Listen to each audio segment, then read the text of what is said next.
आज का हमारा टॉपिक है centre of mass of two particle system.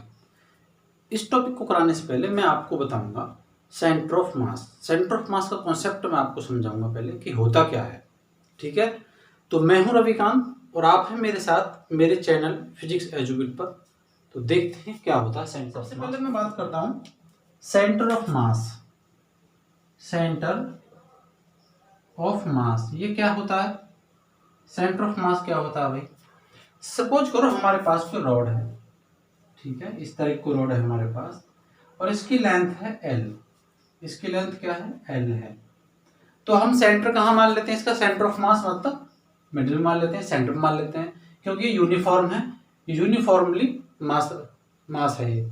तो हम इसका मान लेते हैं यहाँ पर L/2 पर मान लेते हैं। ठीक है, और सपोज करो हमारे पास कोई स्फेयर है, ठीक है, एक, तो हम इसका सेंटर कहाँ मान लेते हैं? इसका सेंटर मान लेते हैं, सेंटर ऑफ मास। ठीक है, सेंटर ऑफ मास कहाँ मान लेते हैं? यहाँ मान लेते हैं, मिडिल मान लेते हैं। अब हमारे पास सपोज करो सेम मासेस के और सेम साइज के दो गोले इस तरह के दो स्फेयर हैं। We have a two spheres of two same masses same size. तो then we will find the center of mass, then we can say that the center of mass is will here। तो इनका जो होगा centre of मास कहाँ हो जाएगा? इनका लगभग हम मिडिल में मान लेते हैं सेंटर ऑफ मास। ठीक है, सेंटर ऑफ मास हम कहाँ मान लेते हैं? मतलब R/2 पर। ये हमने R मान ली, डिस्टेंस कितनी है इसकी? R मान लिया हमने, टोटल डिस्टेंस हमने इसकी R मान ली। तो क्या मानेंगे हम? R/2 पर मानेंगे हम। ये कब है? जब ये सेम साइज और सेम वेट के हैं, सेम मास के हैं। ठीक है, तो इस तरह से हम सेंटर ऑफ मास मान लेते हैं, कंसीडर कर लेते हैं। बट ये फाइंड कैसे करेंगे हम? उसके लिए हमको समझना होगा centre of mass of two particle system. Two particle system के लिए है, एन पार्टिकल सिस्टम के लिए फाइंड कर सकते हैं हम। तो सबसे पहले बात करेंगे हम centre of mass of two particle system. ठीक है, चलिए देखिएगा। First of all we have to draw a diagram. Now we have a xyz plane, this is origin whose coordinate 0 0. Now let's consider here a mass m1, object A, and here object B and mass m2, object B,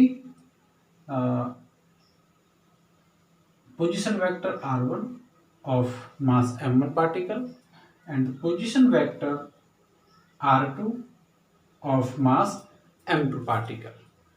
Position vector of A r1, position vector of B r2. Let's consider the center of mass of those particles which makes a two particle system. Then here हम consider करते हैं कि इनका जो centre of मास होगा, suppose करो इनको जो लाइन ज्वाइनिंग कर रही है उसको हमने डॉट से दिखाया है, डॉट से शो किया है, तो हम सेंटर ऑफ मास इसका यहां पर कंसीडर कर लेते हैं। देन इसका जो सेंटर ऑफ मास होगा कैपिटल R, कंसीडर किया हमने। Let's consider the centre of mass of C। ठीक है, इन दोनों का सेंटर ऑफ मास C है। The position vector of centre of mass is capital R। तो हम यहां से हम कैपिटल R फाइंड करेंगे, फॉर्मूला फाइंड करेंगे, उसकी डेरिवेशन है छोटा सा। Let's consider of external force is acted on m1 particle is F1 and at m2 particle, that is B2 particle, F2 force, external force act F2, and the internal force F12, internal force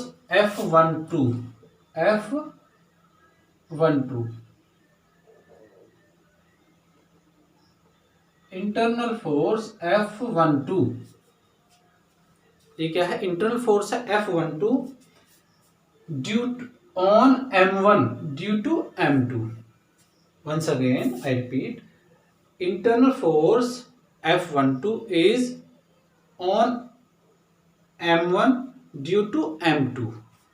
Same, the internal force F21 on M2 due to M1. ठीक है, ये internal forces हैं, ये external forces हैं.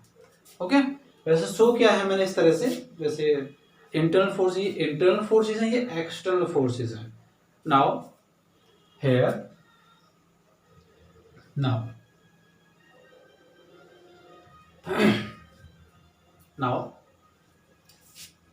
we know that OA equal R1 and OB equal R2 position vector and OC equal R. Okay, to evaluate R, we know that the velocity v1 of particle m1 and velocity v2 of particle m2. v1, so v1 equal dr1 over dt and v2 equal dr2 over dt. Okay, now यहां से हम कर सकते हैं v1 क्या होगा dr1 over dt, इसके respect में मैंने डिफरेंशिएशन कर दिया पोजीशन वेक्टर का, तो v1 आ जाएगा. इस रेस्पेक्ट में क्या आना, तो v2 आ जाएगा यहां से. ठीक है, but momentum, linear momentum, now linear momentum of particle A is P1 equal M1 V1 and linear momentum of particle B, P2 equal M2 V2. Okay, linear momentum of particle A, P1 M1 V1 and particle B, and the linear momentum of particle B is P2 equal M2 V2. Okay, तो इसका particle कितना हो जाएगा, A का हो जाएगा M1 V1 line momentum and particle B का क्या होगा P2 equal M2 V2. Okay, now then अब क्या कर सकते हैं हम, according to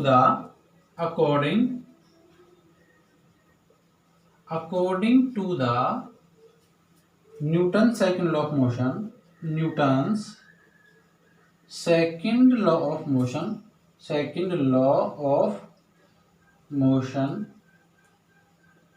you know that क्या होता है, according to the Newton's second law of motion, the rate of change of momentum is directly proportional to the total force act on any body.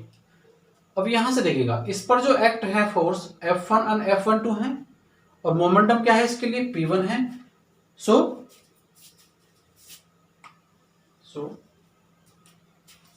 Line momentum dP1 over dt equal F1 plus F12 and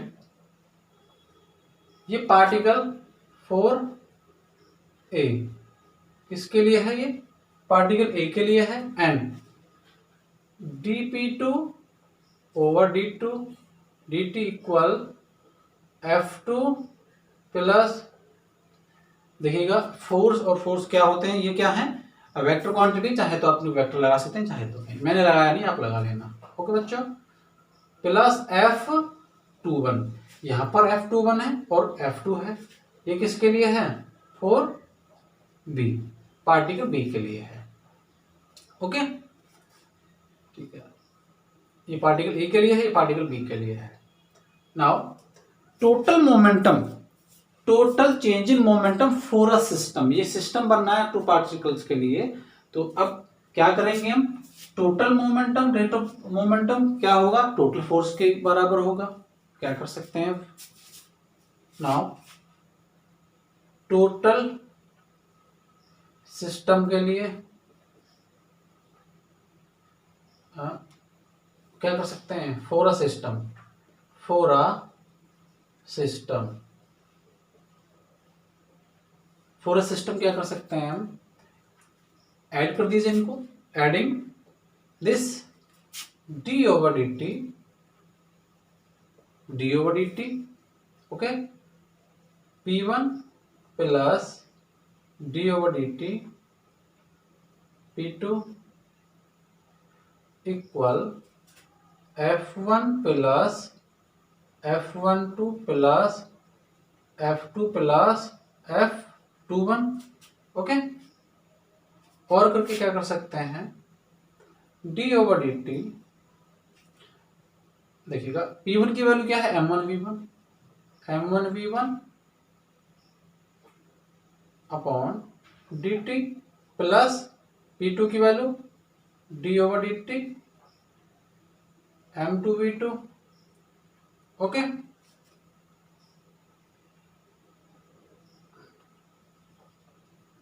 equal, अब ये और ये add होकर के क्या आ जाएगा, F आ जाएगा, F, और ये कैंसिल आउट हो जाएंगे, because F1 plus F2 equal F, total external force होगा ये, ठीक है। और ये जो होंगे F12 इक्वल माइनस F21, ये इंटरनल फोर्सेस हैं, तो ये कैंसिल आउट हो जाएंगे, ओके। अब यहां से देखिए इक्वेशन 1 मान लीजिए इसको आप, ओके। तो बच्चों आप इसको नोट कर लीजिए, चाहे तो पॉज करके एक बार स्क्रीनशॉट ले लीजिए आप इसका, ठीक है। तो यहां से हमने क्या किया था, एक बार और देख लीजिए, पहले हमने V1 की वैल्यू, V1 और V2 की वैल्यू फाइंड की यहाँ से, फिर मोमेंटम की वैल्यू फाइंड की है, उसके बाद में इनका रेट ऑफ चेंज किया हमने, जो कि फोर्स के इक्वल होता है सेकंड लॉ ऑफ मोशन के अकॉर्डिंग, देखिए notice second law of motion के अकॉर्डिंग। फिर हमने पूरे सिस्टम के लिए हमने फाइंड किया, जो हमारा सिस्टम बनना है 2 पार्टिकल्स के लिए, then dp1 over dt plus dp2 over dt, ये हमारा फोर्सेस हो गए।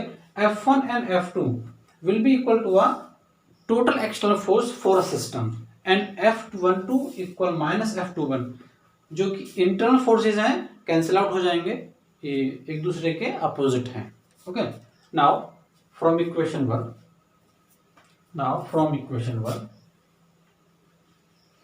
now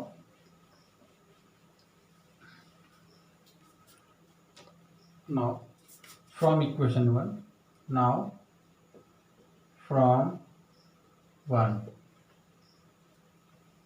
d over dt m1v1 plus m2v2, okay, equal f, और क्या कर सकते हैं, d over D T m1 dr1 over D T plus m2 dr2 over D T, okay, because the value of v1 is dr1 over dt and value of v2 is dr2 over dt, as we know that, okay, or d over dt, we can say write this d over dt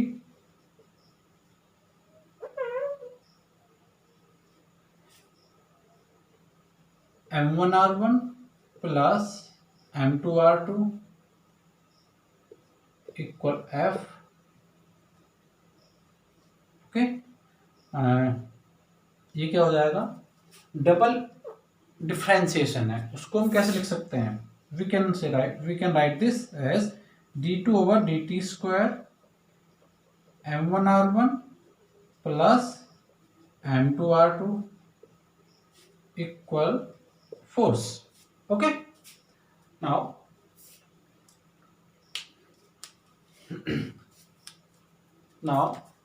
multiplying and divide the right side, left side. Now multiplying m1 plus m2, multiplying and divide left sides of left side m1 plus m2, क्या करेंगे हम m1 plus m2 का हम multiply and divide करेंगे left side में। सो और m1 plus m2 d2 over dt square m1 r1 plus m2 r2, क्या किया हमने यहाँ m1 plus m2, okay, equal force F। Now इसको मैं रफ कर सकता हूँ इधर,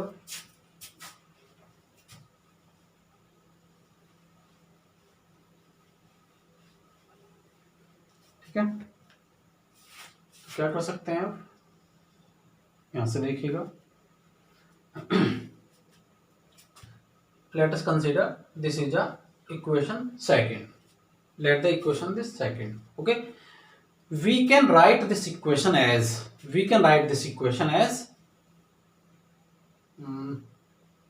m1 plus m2 d2r over dt square equal F. This is equation 3. Now comparing equation 3 and 2, as we know that we can write this equation as m1 plus m2 d2r over dt square, okay, this is a position vector of center of mass, okay. Now comparing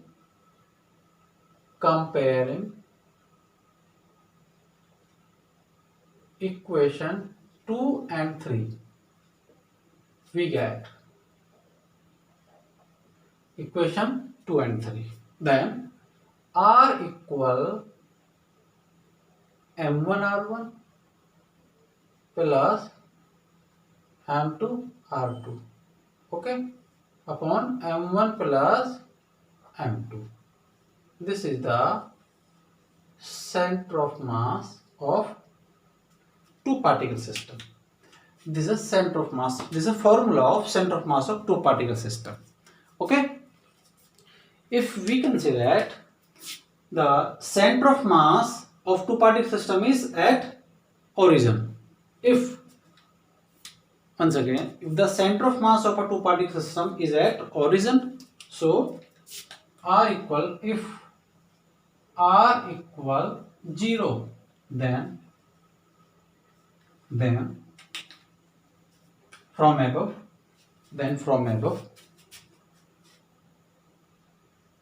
m1 r1 plus m2 r2 upon m1 plus m2 equal 0, okay, or m1 r1 plus m2 r2 equal 0, or r1 equal minus m2 r2 over m1.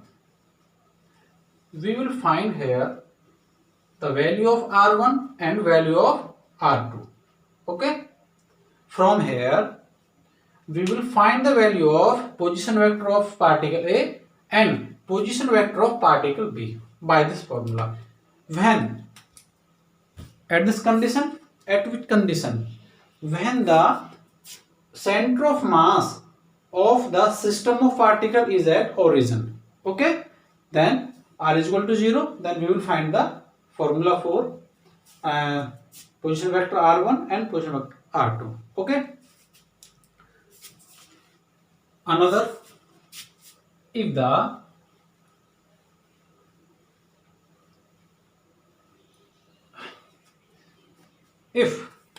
masses of those particles of a system is same, if the mass is same of those particles, or that is m1 equal m2 equal m, then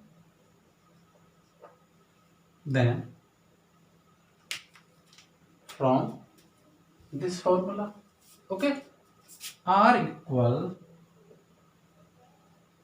we will substitute the value of m1 m2 here. m1 m2 is equal to m r1 plus m r2 upon m1 plus m2.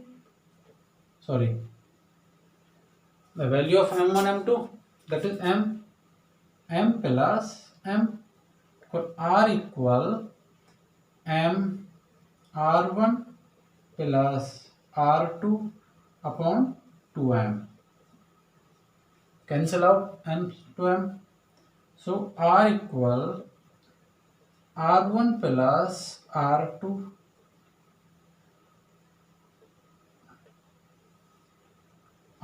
plus r2 upon 2. Okay.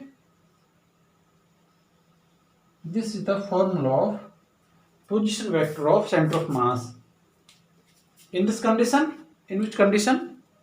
When the masses of those particles are same. Masses of those particles are same. That is m1 is equal to m2 is equal to m. Okay. In which condition? Okay. I hope you understand well this lecture video. If you want to watch the other videos, then you should go to the YouTube and type above on YouTube my channel name, as you know, Physics Azovid. Then you should watch the other videos. Okay, thank you so much.